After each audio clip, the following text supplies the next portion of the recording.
Hey everyone, welcome back to the channel. If you're new here, I'm Ambrose, and today we're going to be talking about a big question for a lot of people in the LGBTQ plus community.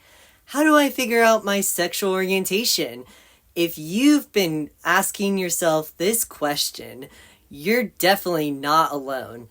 Let's dive into some helpful steps and questions that might guide you toward figuring things out.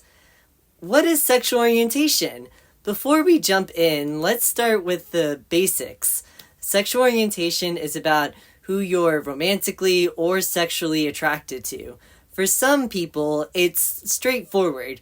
They know they're straight, gay, or bi from a young age, but for many others, it's more complicated, and that's okay. There's no rush to label yourself, and your feelings may evolve over time. Remember, this journey is yours, and only you get to define it. Self-reflection questions. One helpful way to start figuring out your orientation is by reflecting on some simple questions. I recommend grabbing a journal and jotting down some answers. Here are a few questions to get you started. When you imagine a future partner, do you envision them as a specific gender, or is gender not a big factor? 2. Think about past crushes or attractions. Who were they directed towards? Were there patterns in terms of gender? And 3. What type of romantic or intimate relationships feel right or natural for you?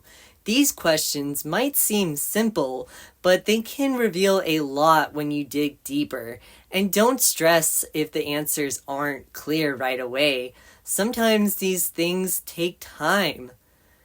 Exploring labels without pressure. Now, when it comes to labels, remember, they're tools, not rules. Some people find comfort in a specific label like bisexual, pansexual, lesbian, or queer. Others prefer not to label themselves at all, and that's okay too. It's totally normal to experiment with a label and see how it feels. Think of it as trying on a new outfit. So sometimes it fits perfectly, and other times you might realize it's not quite right for you. Educate yourself on different identities. A big part of self-discovery is education. Spend some time learning about different identities within the LGBTQ plus community. There are so many awesome resources from websites and YouTube channels to books and podcasts. You might find a label that really resonates or read about experiences similar to your own.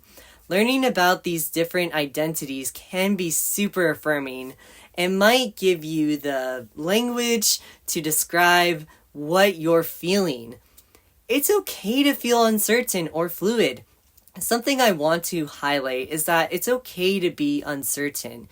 Many people don't fit neatly into one category, and that's perfectly valid. Sexual orientation can be fluid, meaning it can shift or change over time.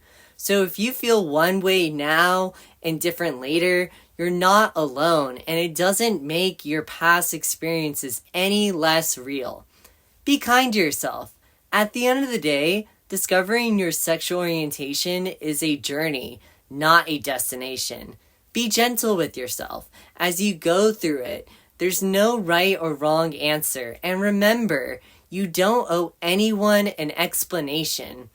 This journey is all about you, so take your time, explore, and remember that it's okay to not have everything figured out right away. Thank you so much for watching. If you found this video helpful, give it a thumbs up, and don't forget to like, comment, and subscribe for more content. And let me know in the comments if you've got any tips or questions about figuring out your sexual orientation. This community is all about supporting each other, so let's keep the conversation going. Thanks again, everyone, and see you again next time. And remember to be proud of who you are.